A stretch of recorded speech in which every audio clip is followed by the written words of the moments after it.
DLC for the latest Sonic game has been great, especially the newest movie pack they released, so I decided to look over all the DLC for the game so far and rank them in a tier list. Let's get into it.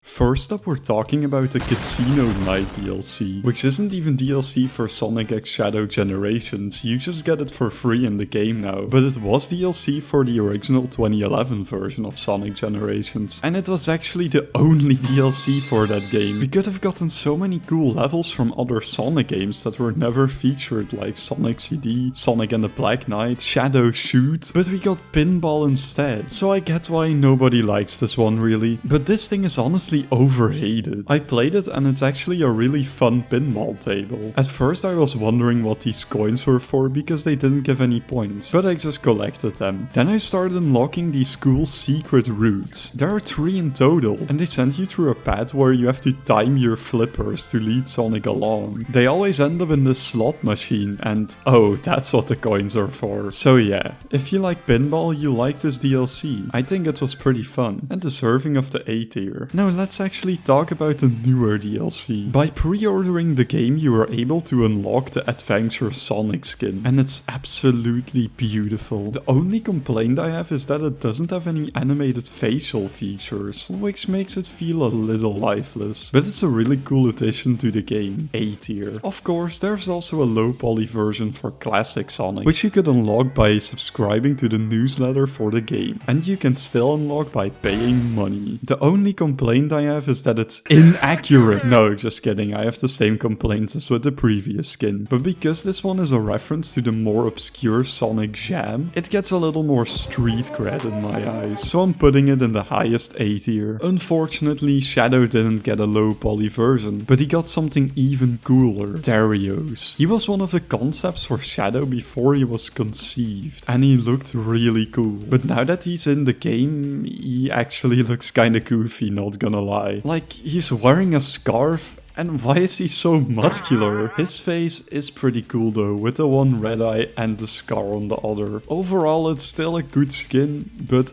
I can't get over his build, so I'll put him in the low A tier. We move on to the music pack, which was included in the digital deluxe edition along with Terios. And it had some more classic Sonic music pieces like Open Your Heart and It Doesn't Matter, and some random stuff from recent Sonic games. You can play them during the levels or in the collection room, and I think it's a pretty good selection of music. There's nothing really wrong with this, but it's just that those other tiers are looking kind of empty right now. And I would say the music isn't as cool as the skins, so I'll put it in B tier. Also with the Digital Deluxe Edition, you got some extra skill points. Yeah, we're talking about that too. But I actually dislike this feature. I prefer having to work for my skill points, because it feels rewarding to buy skills with the money you earn. So to me this is just a slight downgrade, which means I'll be putting it in D tier. There was one more item that came with the Digital Deluxe Edition, and that is the art book and the OST, which came in a separate application for some reason. But for those who didn't get it in the Digital Deluxe Edition, it costs $11.99.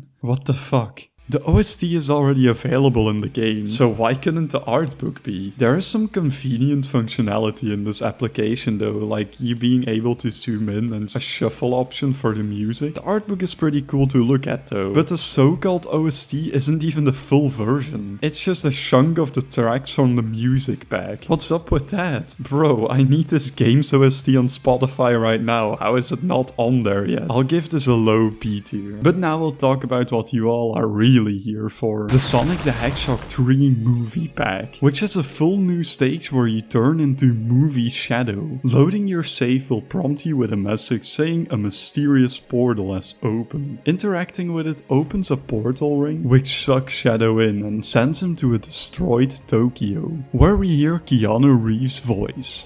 Is that me? He comments on how he feels like he's on another dimension, which he is, actually. Then we wait for 3 seconds, building up my excitement to run through this war zone of a city. This level is pretty linear and more action focused, kind of comparable to Sunset Heights. There are cool shortcuts though, hidden behind cars, on top of cars, and on the sides of buildings. The environment is beautiful and full of details, which makes the stage feel alive. There are constantly gun helicopters flying around, around, and there's fire all over, which gives a sense of urge, like we're being chased. Well, we are being chased actually. Guys, sorry, this writing is not fire. We then get to this subway surfer section, which is good because I was running low on attention span. There are lots of ways to traverse this part with lots of dash rings and springs to steer you in the right direction. After that we enter some kind of laboratory. I'm interested to see how this part of the environment will be in the movie because it looks really cool. I love how bright white it is. It feels really sci-fi. It instantly reminded me of this level in the Pixel Gun 3D campaign. Yeah, it awakened some traumas in me. I once made a video where I tried to get 3 stars on every stage while on hard difficulty, and it was brutal. Then it reminded me of Portal. Okay, let's talk about Shadow Generations again. After we visit the laboratory, we get a cool cutscene of Shadow running on top of a train while dodging rockets effortlessly. Then he solves the issue by rocket riding towards the enemy. Damn, even Shadow is using the OG strats. What a gamer. Then he lets the enemy jump out of the helicopter who luckily had glider redeployed. The level continues on some roads where the military starts tryharding. They shoot rockets everywhere, creating fires that hurt Shadow, but it's still pretty easy to dodge everything until we get to this important Tokyo building. Okay, I've just looked up what it's actually called. It's a Tokyo Sky Tree. Thanks Shadow Generations for making me more cultured. While running on the side of the building, this helicopter shoots a bunch of rockets that are pretty hard to dodge. But then Shadow destroys the helicopter, and apparently the guy piloting that helicopter's life doesn't matter because he doesn't even get rescued. As he crashes and burns, the stage ends. And what an event it was. I haven't even talked about the music yet. It's a remix of Westopolis and it slaps. It's more electronic and drum and bassy, and I love drum and bass. Now that we've talked about the stage, I can finally complete my stages tier list. Spoiler alert if you haven't watched that video. In that case, go watch it after this video. Put it in your watch later or something and skip to this part of this video.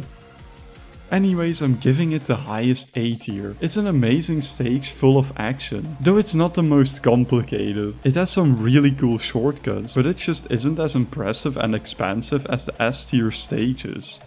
Let's get back to talking about the DLC as a whole, for which I still haven't mentioned an important detail. The challenge acts. There are 2 extra missions for this stage, which are really fun. The balloon one has a ton of different ways to complete it. Sometimes you have to stomp, other times you have to knock enemies into them. The ring one is also really cool. It makes good use of these switches and hides them throughout the stage. Finding them rewards you with some extra rings. So cool that they actually added some challenges as well. I wasn't expecting that. There's really only one complaint I have about this DLC, and that is, why can I only play as Movie Shadow in this one stage? I was thinking it would be a skin you could use throughout the whole game. Maybe it has something to do with Keanu's voice being in the game, or it's just not programmed to work in any stage. Hopefully they update it to be usable in any stage, or at least someone makes a mod. But overall, this is some amazing DLC, and I think it deserves an S tier.